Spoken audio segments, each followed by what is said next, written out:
ಸ್ನೇಹಿತರೆ ನಮಸ್ಕಾರ. ಗೃಹಲಕ್ಷ್ಮಿ ಯೋಜನೆಯ ಮತ್ತೊಂದು ಅಪ್ಡೇಟ್ಗೆ ಸ್ವಾಗತ ಸುಸ್ವಾಗತ. ಸ್ನೇಹಿತರೆ ನೋಡಿ, ಇಲ್ಲಿ ಗೃಹಲಕ್ಷ್ಮಿ ಯೋಜನೆಯ 12ನೇ ಕಂತಿನ ಹಣ ಪಡೆದುಕೊಳ್ಳುವ ಕರ್ನಾಟಕದ ಪ್ರತಿಯೊಂದು ಮಹಿಳೆಯರು ಕೂಡ ರಾಜ್ಯ ಸರ್ಕಾರದಿಂದ ಭರ್ಜರಿ ಗುಡ್ ನ್ಯೂಸ್ ಅಂತಾನೆ ಹೇಳಬಹುದು. ಏಕೆಂದರೆ ಸ್ನೇಹಿತರೆ, ಇಲ್ಲಿ ಕರ್ನಾಟಕದಲ್ಲಿ ಬರುವಂತಹ ಪ್ರತಿಯೊಂದು ಮಹಿಳೆಯರಿಗೂ ಕೂಡ 11ನೇ ಕಂತಿನ ಹಣವನ್ನು ಕೂಡ ಈಗಾಗಲೇ ಬಿಡುಗಡೆ ಆಗಿದೆ ಮತ್ತು 12ನೇ ಕಂತಿನ ಹಣವನ್ನು ಕೂಡ ಯಾವಾಗಿನಿಂದ ಬಿಡುಗಡೆ ಆಗುತ್ತದೆ ಅಂತ ಬಹಳಷ್ಟು ಜನ ಕಮೆಂಟ್ ಅನ್ನು ಮಾಡಿ ತಿಳಿಸ್ತಾ ಇದ್ರು. ಅವರಿಗಾಗಿ ಈ ವಿಡಿಯೋನ ನಾನು ಮಾಡಿರುತ್ತೇನೆ. ಮತ್ತು ಸ್ನೇಹಿತರೆ ನೋಡಿ ಇಲ್ಲಿ 11ನೇ ಕಂತಿನ ಹಣವನ್ನು ಪಡೆದುಕೊಳ್ಳುವ ಪ್ರತಿಯೊಂದು ಮಹಿಳೆಯರು ಕೂಡ 12ನೇ ಕಂತಿನ ಹಣಕ್ಕಾಗಿ ವೇಟ್ ಮಾಡ್ತಾ ಇದ್ದೀರಾ ಅಂತ ಗೊತ್ತು. ಮತ್ತು ಇಲ್ಲಿ ಒಬ್ಬೊಬ್ಬರಿಗೆ ಏನಾಗಿದೆ ಅಂದ್ರೆ 11 ಮತ್ತು 12ನೇ ಕಂತಿನ ಹಣ ಟೋಟಲ್ ಆಗಿ 4,000 ರೂಪಾಯಿ ಹಣವನ್ನು ಜಮಾವಣೆ ಆಗಿದೆ ಸ್ನೇಹಿತರೆ. ಮತ್ತು ಕೆಲವರಿಗೆ 11ನೇ ಕಂತಿನ ಹಣವನ್ನು ಮಾತ್ರ ಜಮಾವಣೆ ಆಗಿದೆ. ಮತ್ತು ಇಲ್ಲಿ ಕೆಲವರು ಹೇಳ್ತಾ ಇದ್ದಾರೆ, ಸರ್ 11ನೇ ಕಂತಿನ ಹಣ 2,000 ಮಾತ್ರ ಜಮಾವಣೆ ಆಗಿದೆ ಮತ್ತು ನಮಗೆ 12ನೇ ಕಂತಿನ ಹಣ ಕೂಡ ಇನ್ನೂ ಬಂದಿಲ್ಲ ಅಂತ ಬಹಳಷ್ಟು ಜನ ಕೂಡ ಕಮೆಂಟ್ ಅನ್ನು ಮಾಡಿ ತಿಳಿಸ್ತಾ ಇದ್ರು. ಮತ್ತು ಸ್ನೇಹಿತರೆ ನೋಡಿ, ಇಲ್ಲಿ 12ನೇ ಕಂತಿನ ಹಣವನ್ನು ಕೂಡ ಯಾವಾಗ ಬರುತ್ತದೆ ಅಂತ 11ನೇ ಕಂತಿನ ಹಣ ಬರಲಾರದವರಿಗೆ ಪೂರ್ತಿಯಾಗಿ ಮಾಹಿತಿಯನ್ನು ತಿಳಿಸ್ಕೊಡ್ತಾ ಇದ್ದೀನಿ ಸ್ನೇಹಿತರೆ. ಈಗಾಗಲೇ ಸಚಿವರಾಗಿರುವ ಲಕ್ಷ್ಮೀ ಹೆಬ್ಬಾಳ್ಕರ್ ಅವರು ಕೂಡ ಮಾಹಿತಿಯಲ್ಲಿ ತಿಳಿಸಿದ್ದಾರೆ.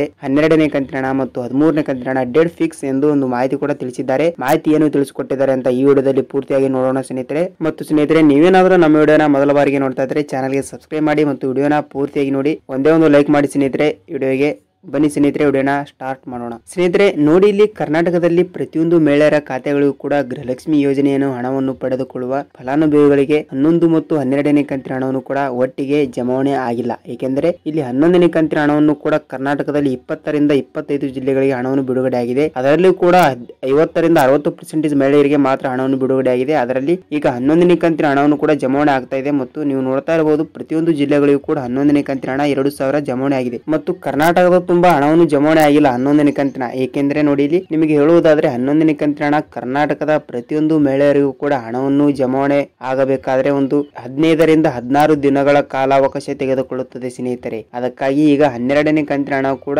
11ನೇ ಕಂತಿನ ಹಣ ಕರ್ನಾಟಕದ ಪ್ರತಿಯೊಂದು ಮಹಿಳೆಯರಿಗೂ ಕೂಡ ಬರಬೇಕಾದರೆ ಒಂದು 15 ದಿನ ನೀವು ವೇಟ್ ಮಾಡಬೇಕಾಗುತ್ತದೆ. ಆಮೇಲೆ ನಿಮಗೆ 12ನೇ ಕಂತಿನ ಹಣ ಕೂಡ ಡೇಟ್ ಫಿಕ್ಸ್ ಆದ ನಂತರ ನಿಮಗೆ ಖಾತೆಗಳಿಗೆ ಬರುತ್ತದೆ ಅಂತ ಹೇಳಬಹುದು. ಏಕೆಂದ್ರೆ ಇಲ್ಲಿ 13ನೇ ಕಂತಿನ ಹಣ ಕೂಡ ಡೇಟ್ ಫಿಕ್ಸ್ ಮಾಡಿಲ್ಲ ಮತ್ತು 12ನೇ ಕಂತಿನ ಹಣ ಕೂಡ ಡೇಟ್ ಫಿಕ್ಸ್ ಮಾಡಿದೆ ಅಂತ ಕೂಡ ಹೇಳಬಹುದು. ಏಕೆಂದ್ರೆ ಸ್ನೇಹಿತರೆ, ಇಲ್ಲಿ ನೋಡಿ 11 ಮತ್ತು 12ನೇ ಕಂತಿನ ಹಣ ಪ್ರತಿಯೊಂದು ಮಹಿಳೆಯರು ಕೂಡ ಇವತ್ತು ಬಿಡುಗಡೆ ಮಾಡ್ತಾ ಇದ್ದಾರೆ ಅಂತ ಒಂದು ಸಣ್ಣ ನ್ಯೂಸ್ ಕೂಡ ಬಂದಿದೆ. ಮತ್ತು ಯಾವ ಜಿಲ್ಲೆ ಅಂತ ನೋಡೋಣ ಬನ್ನಿ ಸ್ನೇಹಿತರೆ. ನೋಡಿ ಸ್ನೇಹಿತರೆ, ಇಲ್ಲಿ 12ನೇ ಕಂತಿನ ಹಣ ಮತ್ತು 11ನೇ ಕಂತಿನ ಹಣ ಈ ಜಿಲ್ಲೆಗಳಿಗೆ ಬಿಡುಗಡೆ ಮಾಡುತ್ತೇನೆ ಎಂದು ಮಾಹಿತಿ ಕೂಡ ಬಂದಿದೆ. ಮತ್ತು ಜಿಲ್ಲೆಗಳು ನೋಡೋಣ ಬನ್ನಿ. ಬೀದರ್, ವಿಜಯಪುರ, ಧಾರವಾಡ, ದಾವಣಗೆರೆ, ಯಾದಗಿರಿ, ಉಡುಪಿ, ಚಿಕ್ಕಮಗಳೂರು, ಹಾಸನ್, ಕೋಲಾರ, ಮಂಗಳೂರು, ಉತ್ತರ ಕನ್ನಡ, ಚಿತ್ರದುರ್ಗ, ತುಮಕೂರು, ಬೆಂಗಳೂರು ಗ್ರಾಮಾಂತರ ಇಷ್ಟು ಜಿಲ್ಲೆಗಳಿಗೆ ಸ್ನೇಹಿತರೆ 11 ಮತ್ತು 12ನೇ ಕಂತಿನ ಹಣ ಟೋಟಲ್ ಆಗಿ ಕರ್ನಾಟಕದ ಪ್ರತಿಯೊಂದು ಮಹಿಳೆಯರಿಗೆ 4,000 ರೂಪಾಯಿ ಹಣವನ್ನು ಇವತ್ತಿನಿಂದ ಬಿಡುಗಡೆ ಆಗುತ್ತದೆ ಎಂದು ಮಾಹಿತಿ ಕೂಡ ಬಂದಿದೆ ಸ್ನೇಹಿತರೆ. ಮತ್ತು ಈ ಜಿಲ್ಲೆಗಳಲ್ಲಿ ನೀವು ಕೂಡ ಇದ್ದರೆ ಕಮೆಂಟ್ ಅನ್ನು ಮಾಡಿ, ನಿಮಗೂ ಕೂಡ ಹಣವನ್ನು ಜಮಾವಣೆ ಆಗಿರುತ್ತದೆ. ಬೇಗ ನೀವು ನಿಮ್ಮ ಬ್ಯಾಂಕಿಗೆ ನಿಮ್ಮ ಪಾಸ್ಬುಕ್ ಅನ್ನು ತೆಗೆದುಕೊಂಡು ಹೋಗಿ ಒಂದು ಸಲ ನಿಮ್ಮ ಪಾಸ್ಬುಕ್ ಅನ್ನು ಚೆಕ್ ಮಾಡಿಸಿಕೊಳ್ಳಿ. ನಿಮಗೆ 4,000